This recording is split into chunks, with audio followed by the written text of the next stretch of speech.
ready to ride, right? Yeah. Well, I found this. Never used this before.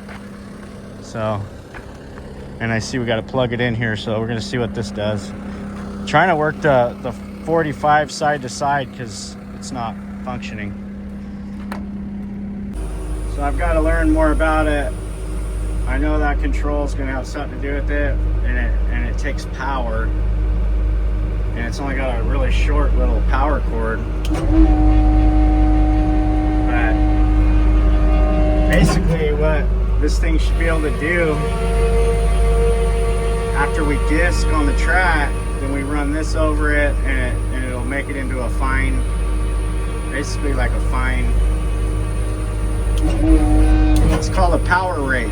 But the 45, see, the 45, it goes side to side, but I can't control that without the power, without the accessory that actually needs power. I'm gonna have to, I don't have a manual for these, so I'm gonna look it up online, see if I can figure it out, and try to get the right stuff to make it work properly. But theoretically, it should be really cool.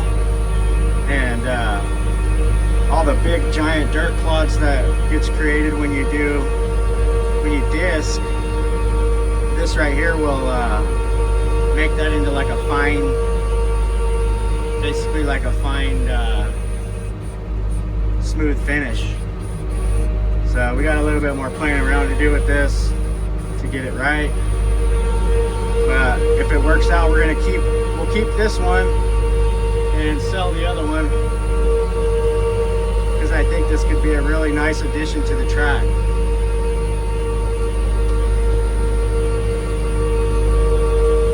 For now, we're gonna park it.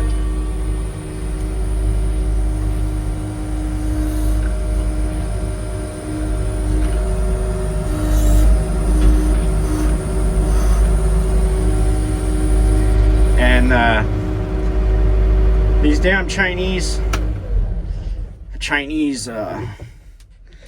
skid steer, and a Chinese, well, it says made in USA, oh, and Canada.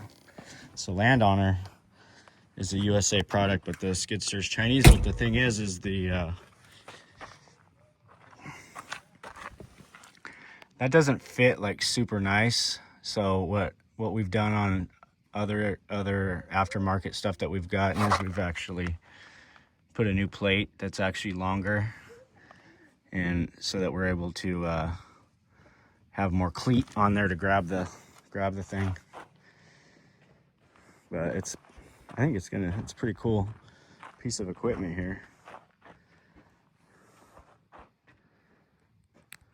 Look what I found. I'm gonna take this home and study. I think the dogs had a good time. You have a good time, bud? All right, let's go. Well, his bike wasn't running right. We just kind of struck out today. I wanted to try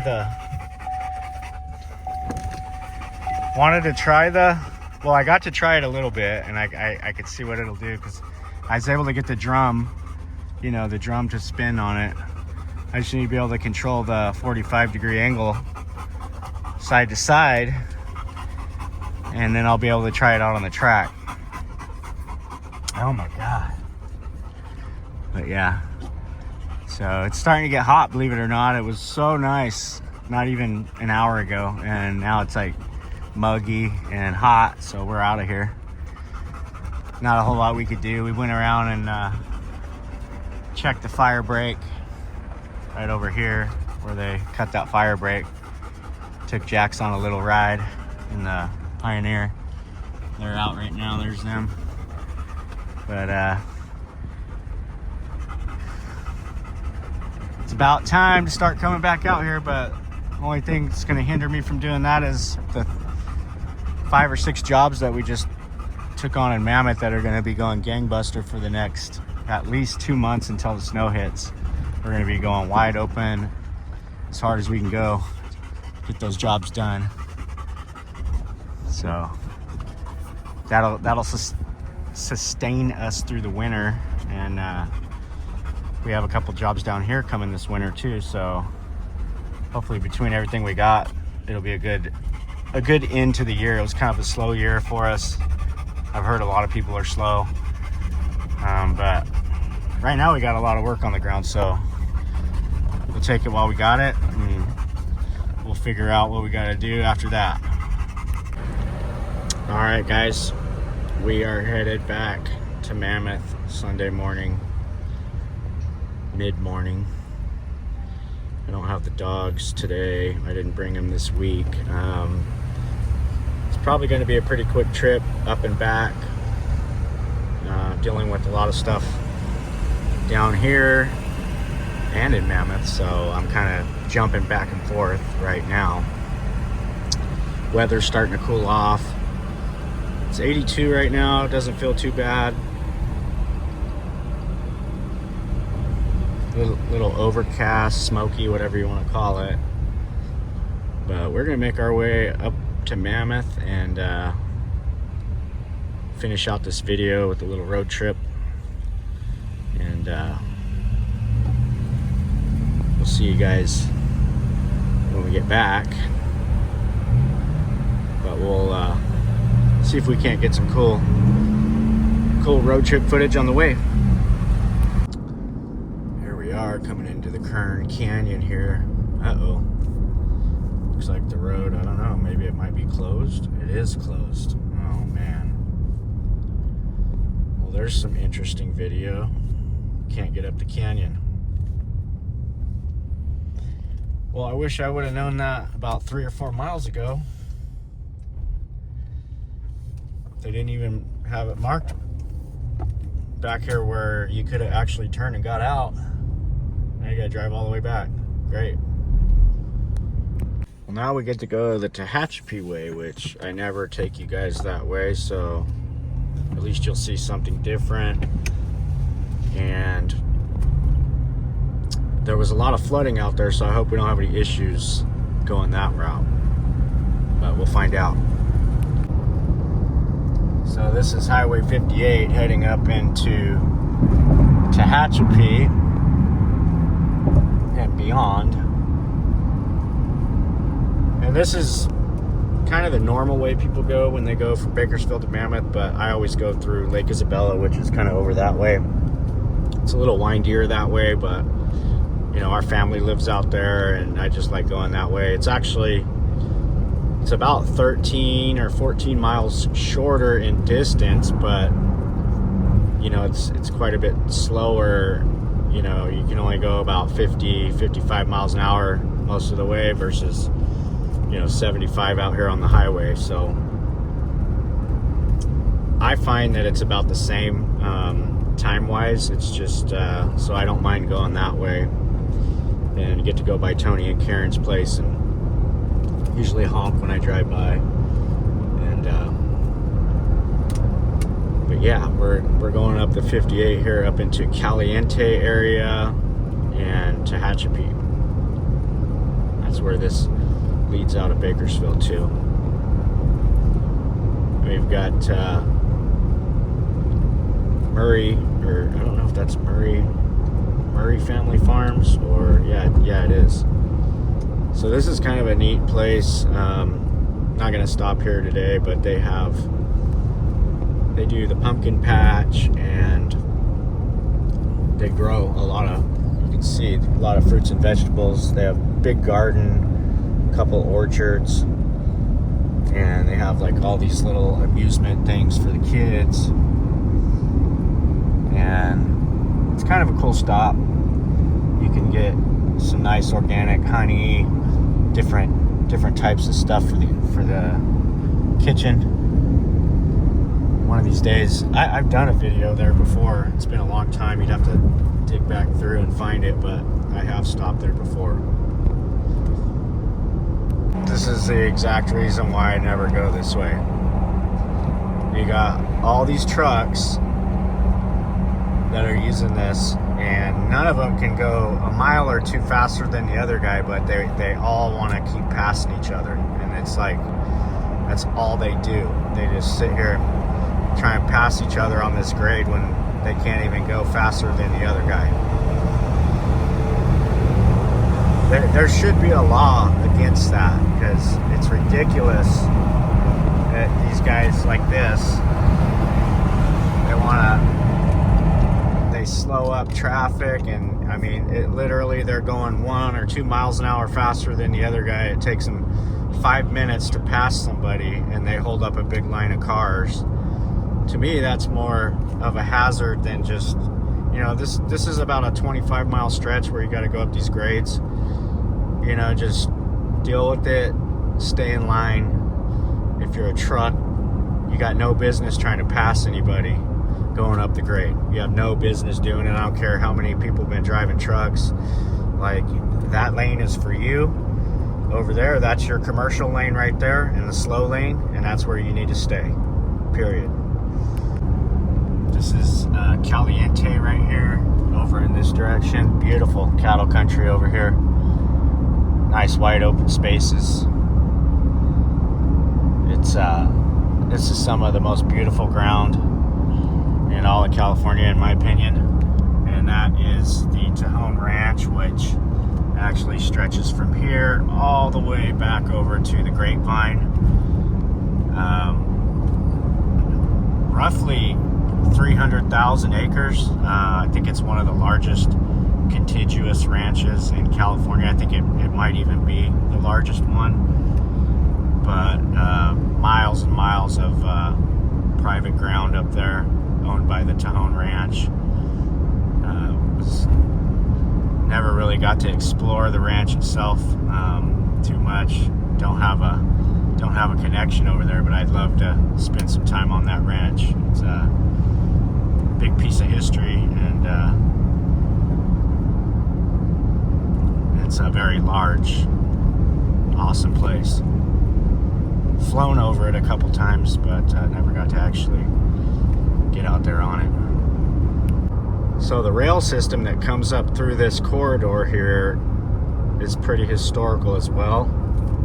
And I might be mistaken on this too, but I believe it's one of the steepest, longest grades to make it up through this mountain pass. So when you come out of the valley, that rail system, it kind of winds around down here on the other side of the highway, and it finds a much less steeper path up through these mountains.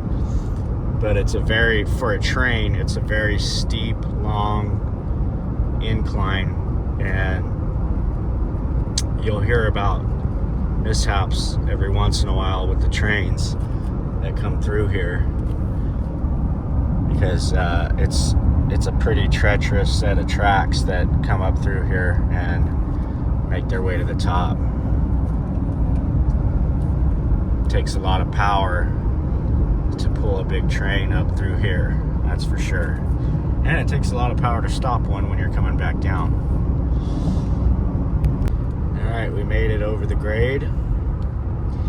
We are now basically in Tehachapi, which is right over here to the right.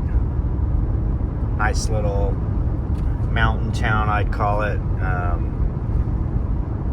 You can see there's a big train that looks like he just made it up the top over there.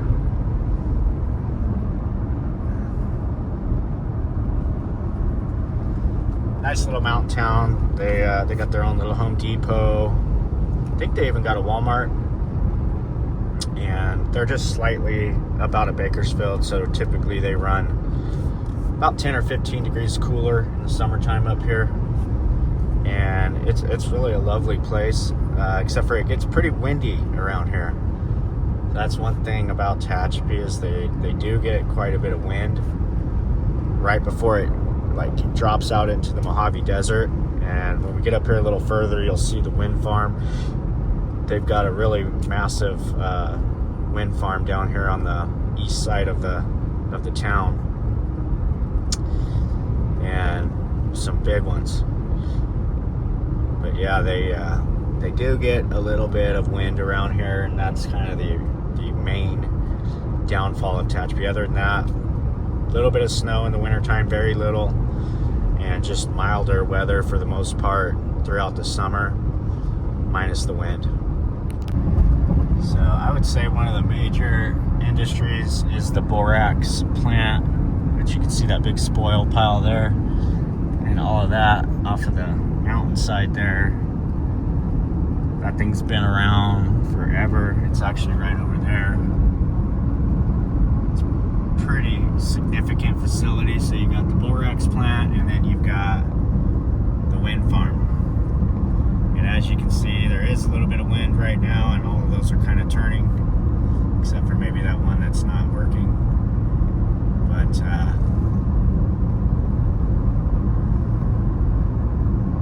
there's your green energy, folks, with the non-recyclable propellers. And I mean, those things don't really look so big right here from the highway, but if you get up next to one of those, they are just massive. I mean, they are massive. That one right there is actually quite a bit bigger than all the rest. The one that's not working. So these are the bigger ones here. Then they had these smaller ones way over there. You can barely see them because it's kind of cloudy. That was where they started over there with the smaller ones, and then they built this bigger one here later on with the bigger units. Doesn't look like they got the amount of rain right here. I do see some water standing, but a few years back, this area right here was a very dangerous flood that happened. It actually monsooned right here, and everything came down, and a mudslide crossed the highway.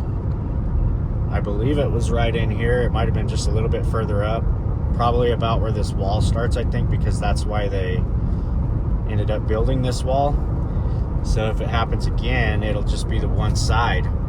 But there were vehicles that got trapped right here for a long time, like hours and hours, like 24 hours.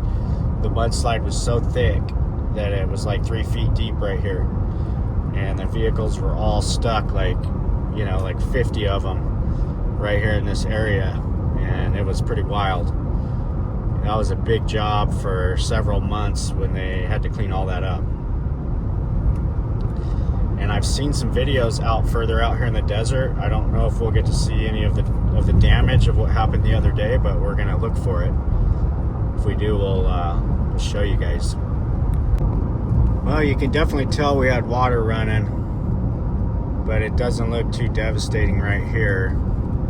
It almost got into the road right there a little bit right here. I know there was a lot of water running right here. This right here drops us into Cal City. You can do your research on Cal City. It was supposed to be a big city out here in the desert back in the late 70s, early 80s. They divided the whole entire area, and it's very large. It's way bigger than like Bakersfield.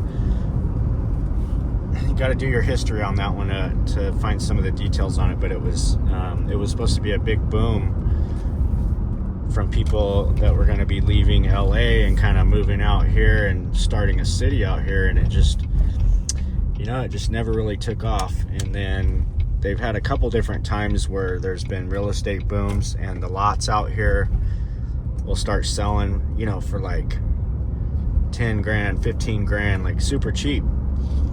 And they'll sell all this desert. It looks on a map, if you look at it on the map, it looks like a fully developed city. So they're selling to these investors from, you know, out of state or whatever, showing them these maps of where all these homes are going to get built. And then somebody comes in and buys, you know, 20, 30 lots, and then they're stuck with them for 20 years. There is a little bit of movement here, but very little. And it's still not a place where I don't think many people would invest any money. There's not a whole lot to do out here. So finding a job's one thing, and, you know, this far out, getting anywhere where there is a job is, you know, it's an hour and a half drive. It's, you know, more than an hour and a half to get to LA. So it's just the commute is just not really worth it. even if the houses are way cheaper. And they get a lot of wind and crazy weather out here too. So this is the Mojave Desert, and it gets wild weather out here.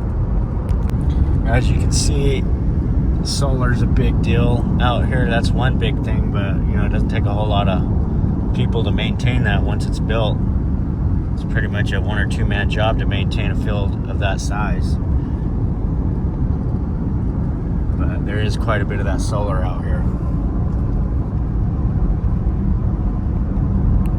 Alright, well here looks like one area that had some flooding come across the road. You can see, looks like they're still working on it. That's the river right there that is flowing, and it breached the road right here. They got it pretty cleaned up. So this is like the Red Rock area, and this is a dried riverbed, but you can see it's all muddy. I mean, it's hard to see with the guardrail, but yeah, there it is. See it a little better right there. That thing must have been just ripping and roaring with water. Yeah, it's still wet. So that water came down through here like none other, and caused some pretty serious destruction. This is a very cool area. Like, looks like the rocks all melted, you know. I've always found this pretty intriguing through here. Almost looks like those were like buildings, you know, at one time, and everything got kind of cauterized into the mountain, but apparently it's just erosion. It's very cool though. And up here, this little spot right here, yeah, there's had a lot of different areas where it came over the side of the road, but all of those up in the side of the hill like that kind of looks like a bunch of buildings all up against the mountains there. And then there's these over here, pretty cool. Very, very neat geological features here, and the way that they're all slanted like that is pretty unique, because these ones are slanted in a different direction. So it kind of, I don't know, a lot to think about there, but I guess you have to trust the scientists for all that. See whatever they say happened is what happened, I guess. But that was the spot I was worried about getting through, and they had the road all good, so should be smooth sailing from here on out. So we just made it up out of the Red Rock area there, and we're actually coming up on the 178, which is where I normally drop in at right here. I'll come down through right over there, and I drop down right up here. And this is what's known as the gateway to the Eastern Sierra. It's just up, probably about 10 miles up the road, but this is kind of where we start getting up into the Eastern Sierra corridor here. And that goes all, you know, as you guys know, it goes all the way up into Bishop and Mammoth. So made it through the flooded areas. Didn't look like anything too crazy. They probably did a heck of a lot of work between what was it, Thursday afternoon, I think, is when we came through, and we saw those big storms. They were actually right here when we were getting ready to turn and go up that way. We were headed south. Now we're headed north. So anyways, hope you guys enjoyed the video. Probably gonna cut it off here and focus on getting my way up to Mammoth. Unless I see something really interesting, you might see another clip.